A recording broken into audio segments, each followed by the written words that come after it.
Thank you. Good morning. ఇది Hyderabad excitement కాదు, top గదిపోవాలి. Yes ముందు మా వైఫ్ మాట్లాడతారు, తర్వాత నేను మాట్లాడతాను. गुड मॉर्निंग फ्रेंड्स, मेरा नाम शाहिन है, मैं हाउस वाइफ हूँ और मेरे हस्बैंड को मैं बिजनेस में हेल्प करती हूँ। शुरुआत में तो कुछ मालूम नहीं था ड्रीम्स के बारे में, लेकिन वेस्टिंग हब विनिंग टीम में आने के बाद ऐसे मीटिंग में सीखते और यहाँ तक आ गए हैं। और जो भी आज नए लोग आए हैं या पुराने हैं, जो भी सार बोल रहे जा रहे, जो भी ट्रेनिंग देते जा रहे, पूरे हम सीख कर और सिखा कर यहाँ से हमको ड्रीम्स पूरे करना है। और यहीं से हमारे पहले तो ड्रीम के बारे में मालूम नहीं था, लेकिन आप लोग की जैसा यहाँ मीटिंग में आने के बाद सीखते आज पूरे ड्रीम्स फुलफिल हो गए हैं और आपको भी मौका है। Thank you. Yes good morning. Yes so నా పేరు సలీం అండి, మీ అందరికీ తెలుసు.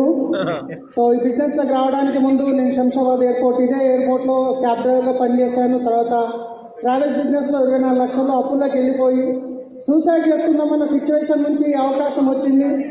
ఈ ఒక గోపురం అనే మీటింగ్ విని ఇక్కడ నిర్ణయం తీసుకున్నాను. 2 సంవత్సరాలు కష్టపడ్డాను, ₹1,00,000 వస్తే చాలని కష్టపడ్డాను. 2 ఇయర్స్ పట్టింది, కానీ ఈరోజు నా హైయెస్ట్ ఇన్కమ్ ₹13,30,000. సో అంతేకాదు ఇక్కడికి నేనేం బెంచ్ కార్ తీసుకున్నా, 75 లక్షలది ఇల్లు తీసుకున్నాము, ఇవన్నీ తీసుకున్నాము. దానికి రీజన్ ఏంటంటే తెలుసుకోవాలని ఉందా రైట్. సో ఫ్రెండ్స్, మనం బిజినెస్లో చాలామందికి ప్లాన్ చెప్పిన తర్వాత వాళ్ళు బిజినెస్ చేస్తారా చేయరా, వాళ్ళకు డ్రీమ్ రిక్వైర్మెంట్ ఉందా లేదా, వాళ్ళకు డబ్బులు అవసరమా లేదా అనేది ముందే తెలుసుకుంటే బాగుంటుందా? సో ఫస్ట్ నేను ప్లాన్ చెప్పిన తర్వాత వాళ్ళని చెక్ చేస్తాను, వాళ్ళ లోపల డ్రీమ్ ఉందా లేదా, వాళ్ళ లోపల కరెంట్ ఉందా లేదా, వాళ్ళు బిజినెస్కి పనికి వస్తారా లేదా అనేది. ఎందుకంటే కొంతమంది కస్టమర్గా ఉంటారు, కొందరికి డబ్బులు అవసరం, బిజినెస్ చేస్తారు. రైట్ దగ్గర పీడియో రైట్. సో ఫస్ట్ నేను ఏం చెక్ చేస్తానంటే వాళ్ళు నిజంగా డ్రీమర్స్ ఉంటే కనుక ప్లాన్ చెప్పిన తర్వాత చూస్తాను, ఒక 2 రోజులు 3 రోజులు వాళ్ళు ఏ విధంగా రెస్పాన్స్ అవుతున్నారు, ప్రోడక్ట్ యూజ్ చేసిన తర్వాత వాళ్ళు మీటింగ్లోకి వస్తున్నారా వస్తలేరా. ఆ తర్వాత వాళ్ళు కొంచెం యాక్టివిటీ వాళ్ళ లోపల డ్రీమ్ ఉన్న విషయం తెలిసిందనుకోండి, నేను ఒక విషయం వాళ్ళని అడుగుతాను. ఏంటంటే కనుక ఈ బిజినెస్లో డబ్బులు ఉన్నాయి, లక్షల్లో ఇన్కమ్ సంపాదిస్తున్నారు, లగ్జరీ హౌసెస్ తీసుకుంటున్నారు, కానీ మీరు చెప్పండి, మీరు కనుక ఈ బిజినెస్లో నెలకి ₹1,00,000 సంపాదించాలనుకుంటే నేను మీకు సపోర్ట్ చేస్తాను. నా దగ్గర ఎక్కువ టైం ఉండదు, నా దగ్గర పెద్ద టీం ఉంది, కానీ ఎవరైతే డిసైడ్ అవుతారో వాళ్ళకి నేను రాత్రింబాబు కష్టపడడానికి రెడీ ఉన్నా. సో దాని గురించి మీరు కన్జ్యూమర్గా వాడుకుంటానంటే పర్వాలేదు, కానీ ఒక బిజినెస్ లాగా తీసుకుంటే నేను సపోర్ట్ చేస్తాను. కానీ దానికి మీకు 1 ఇయర్లో 1 lakh కావాలనుకుంటే మీరు ఒక 5 కమిట్మెంట్ ఇవ్వాలి. ఆ 5 కమిట్మెంట్స్ ఏంటి? అన్నిటికంటే ముందు వాళ్ళకు 160 PVతో బిజినెస్ స్టార్ట్ చేయాలి. ఒకటి సెల్ఫ్ పర్చేస్. చాలామంది బిజినెస్ జాయిన్ చేసినాక ప్రోడక్ట్ కొనట్లేదు అంటారు. ఎందుకు కొనట్లేదు? వాళ్ళు క్లారిటీగా వాళ్ళకి బిజినెస్ క్లారిటీ ఉంటే కొంటారు, వాళ్ళు కన్జ్యూమర్ మైండ్ సెట్ ఉంటే కష్టం. రెండోది వచ్చేసి compulsory everyday Zoom meeting attend కావాలి అని చెప్తాను.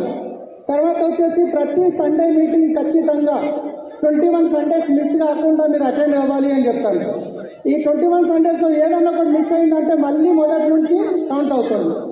4వది వచ్చేసి ఖచ్చితంగా మీరు విన్నింగ్ టీమ్ టూల్స్ కొనాలి, సిపి యాప్ సబ్స్క్రైబ్ చేసుకోవాలి, రోజు ఒక CD వినాలి. 5వది వచ్చేసి కంపల్సరీ డ్రెస్ కోడ్లకు రావాలి, బిజినెస్ బ్యాగ్ ఒకటి తీసుకోవాలి, విత్ డెమోలతో పాటు PSC గిట్ట రాయాలి.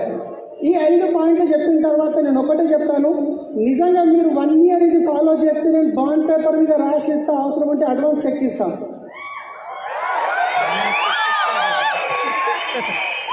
నేను గ్యారంటీ ఇస్తున్నా, ఇది 5 కమిట్మెంట్ పక్కా చేస్తే 100% మీరు ₹1,00,000 తీసుకోవచ్చు. మీరు చేస్తానంటే ఎస్, నో అంటే నో ప్రాబ్లం, మీరు కన్జ్యూమర్గా వాడుకోండి, లేదు చెయ్యమో అన్నా నమస్తే, నో ప్రాబ్లం. సో అప్పుడు వాళ్ళు బిజినెస్ చేస్తారా చేయాలనేది క్లారిటీ వస్తుంది. వచ్చిన తర్వాత నెక్స్ట్ ఏ బిజినెస్లో అయినా కానీ ఇన్కమ్ రావాలి, డబ్బులు రావాలి అంటే ఒకటి టర్నోవర్ మీద, అవునా కాదండి? Yes or no? हम कोई भी बिजनेस शुरू करते हैं तो उस बिजनेस का उसका टर्नओवर पे ही इनकम डिपेंड होता है।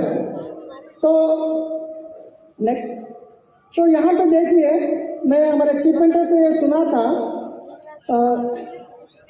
తెలుగు చెప్పి హిందీ చెప్తాను.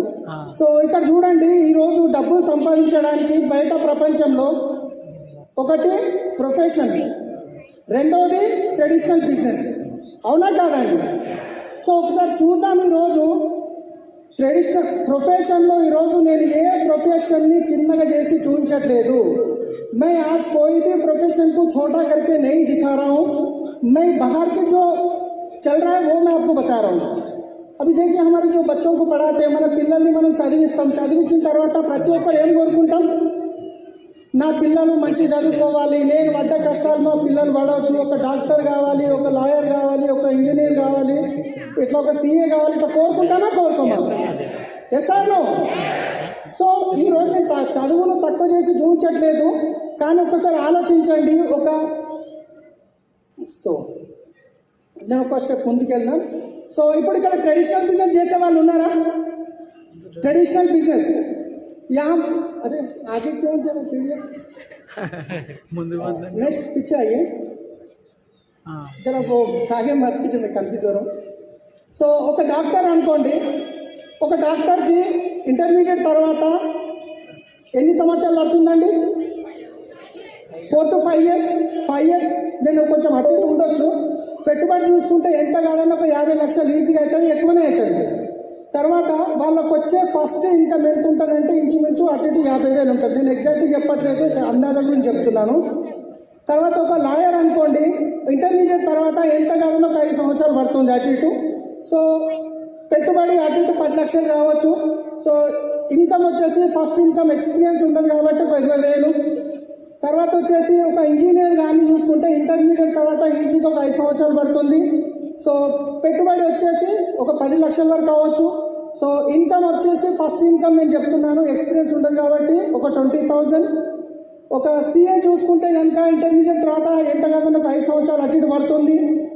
ఇన్వెస్ట్మెంట్ చూసుకుంటే 10 లక్షలు ఎక్కువగా అవుతుంది, నాకు తెలుసు, నేను తక్కువనే రాసుకున్నా.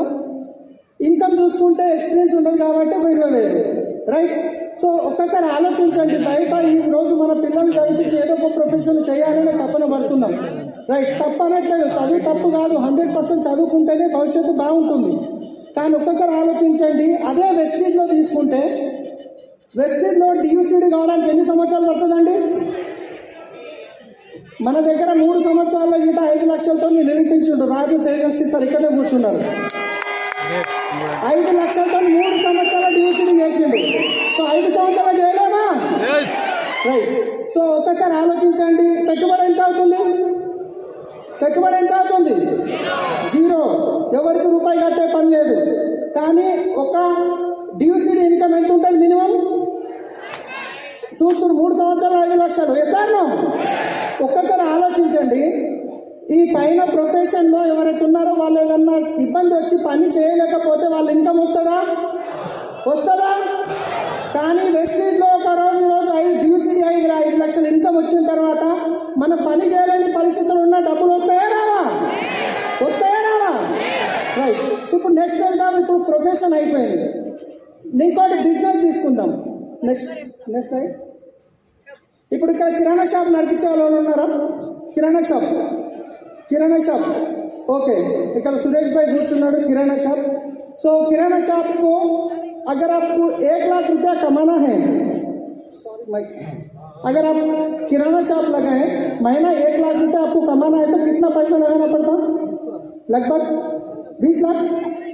तो 20 लाख रुपया आपको किराना स्टोर में पैसा इन्वेस्ट करना पड़ता. फिर उसके बाद आपको कम से कम वहाँ पे 12 से 16 घंटा बैठना पड़ेगा. ఒక కిరాణా షాప్ పెట్టిరనుకోండి, పెట్టుబడి 20 లక్షల పైన అవుతుంది.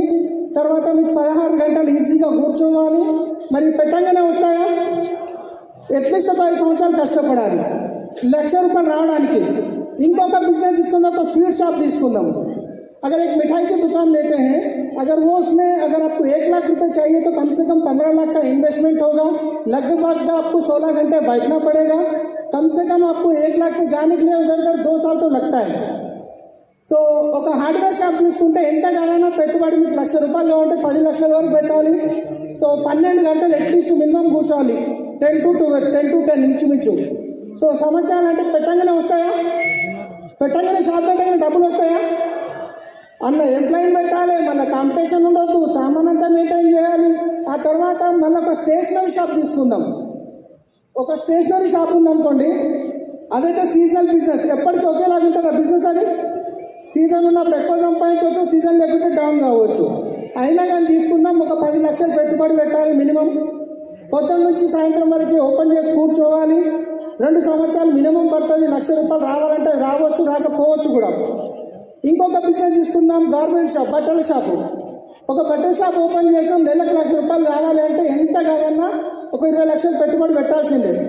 పెట్టిన తర్వాత మరి పెట్టగానే వస్తాయంటే పొద్దున్న నుంచి సాయంత్రం వరకు కూర్చోవాలి. ఆ తర్వాత ఒక 2 సంవత్సరాలు కష్టపడిన తర్వాత అది వస్తుందా? ఎక్కువ రావచ్చు, రాకపోవచ్చు కూడా. ఎందుకంటే దాంట్లో